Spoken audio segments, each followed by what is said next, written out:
মালদায় সমবায় সমিতি নির্বাচনের নমিনেশন পর্বকে ঘিরে ব্যাপক উত্তেজনা। পুলিশের সামনেই কংগ্রেস সমর্থিত প্রার্থীদের নমিনেশন দাখিলে বাধা দানের অভিযোগ উঠল রাজ্যের শাসক দল তৃণমূলের বিরুদ্ধে। প্রতিবাদে কংগ্রেসের প্রাক্তন বিধায়ক মোত্তাকিন আলমের নেতৃত্বে রাস্তায় বসে পড়ে তুমুল বিক্ষোভ দেখালেন নমিনেশন দাখিল করতে না পারা প্রার্থীরা। ওই সময় পুলিশ বিক্ষোভকারীদের রাস্তা থেকে তুলতে গেলে বিক্ষোভকারীরা পুলিশের সঙ্গে রীতিমতো বচসায় জড়িয়ে পড়েন, যার জেরে ব্যাপক উত্তেজনাময় পরিস্থিতি তৈরি হয়।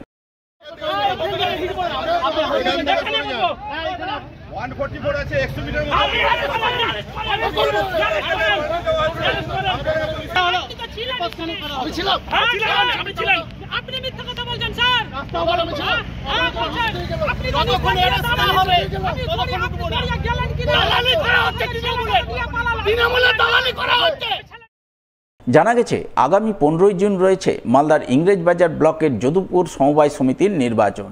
সেই নির্বাচনের নমিনেশন দাখিলের শেষ দিন ছিল বুধবার, আর এই শেষ দিনেই কংগ্রেস সমর্থিত প্রার্থীরা নমিনেশন দাখিল করতে যান, কিন্তু পুলিশের সামনেই তৃণমূলের লোকজনেরা তাদের নমিনেশন দাখিলে বাধা দেয় এবং নমিনেশন পেপার কেড়ে ছিঁড়ে ফেলে দেয় বলে অভিযোগ, যার প্রতিবাদে নমিনেশন দাখিল করতে না পারা প্রার্থীদের নিয়ে কংগ্রেসের প্রাক্তন বিধায়ক মোত্তাকিন আলম জাতীয় সড়কে বসে বিক্ষোভ দেখাতে শুরু করেন।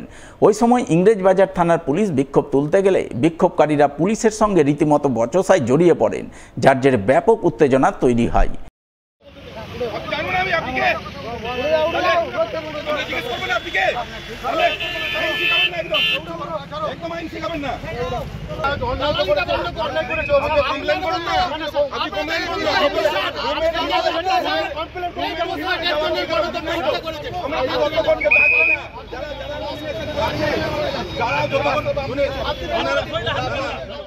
ঘটনায় জেলা কংগ্রেসের নেতা তথা প্রাক্তন বিধায়ক মোত্তাকিন আলম অভিযোগ করে বলেন, তৃণমূলের লোকজনেরা কংগ্রেস সমর্থিত প্রার্থীদের নমিনেশন দাখিলে বাধা দিচ্ছে, অথচ পুলিশ নির্বাক দর্শক হয়ে দেখছে। উল্টে তাদের প্রার্থীদের নানা রকমভাবে হেনস্থা ও ভয়ভীতি প্রদর্শন করছে পুলিশ, যার প্রতিবাদে তারা বিক্ষোভ দেখাচ্ছেন। সুষ্ঠুভাবে নমিনেশন দাখিল করা ও নির্বাচন সম্পন্ন করার দাবি জানাচ্ছেন। আমরা আজকে নমিনেশন করার দিন ছিল, মনোনয়নপত্র জমা করার দিন ছিল। আমরা দলের পক্ষ থেকে আমি মোত্তাকিন আলম আমি আমাদের সমস্ত ক্যান্ডিডেটকে নিয়ে এসেছিলাম। এখানে ভরে দেওয়ার পরে এখানকার যিনি পুলিশ প্রশাসন এখানে আছেন প্রথম থেকেই বাধা সৃষ্টি করছেন, এবং সব থেকে বড় কথা আমাদের যারা ক্যান্ডিডেট তাদেরকে বিভিন্নভাবে হ্যারেস করা হয়েছে, থ্রেট করা হয়েছে, আমাকেও থ্রেট করা হয়েছে। আমি বলেছি যে না, ইলেকশন হবে, আমরা ইলেকশন করবই। এখন আমাদের যারা ক্যান্ডিডেট ভিতরে ঢুকেছিল তাদের মনোনয়নপত্র কেড়ে নেওয়া হয়েছে। মনোনয়ন এখানকার টিএমসি যারা মাস্তান বাহিনী আছে তারা করেছে।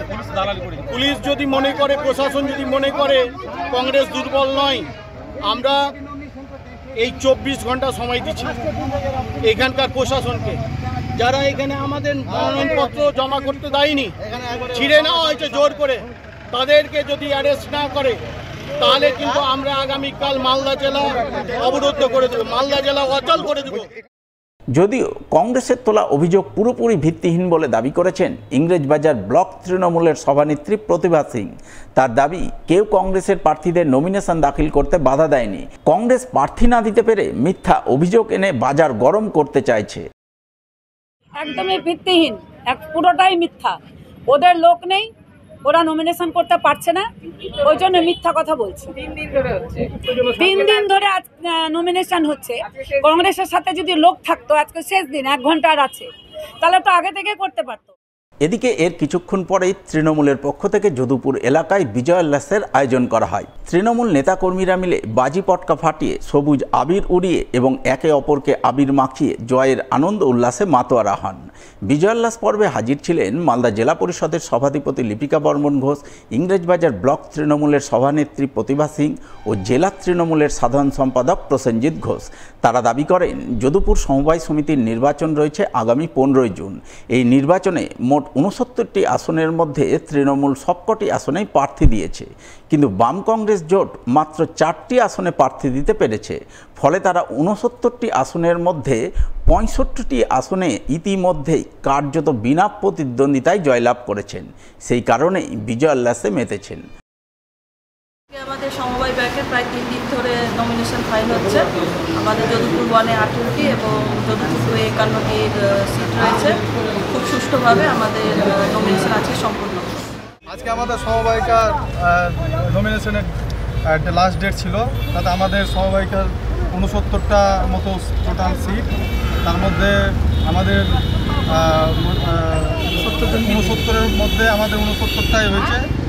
কংগ্রেস আর সিপিএম মিলে মাত্র চারটার মধ্যে এখনও 3টা খবর আছে, 4টার মতো সিট ওরা এই নমিনেশন ফাইল করতে পেরেছি। তো শান্তভাবে কোনো রকম অশান্তি না করে আমরা এই সমবায়িকার ভোটে মানে এখন থেকে জয়যুক্ত হয়ে গেছি।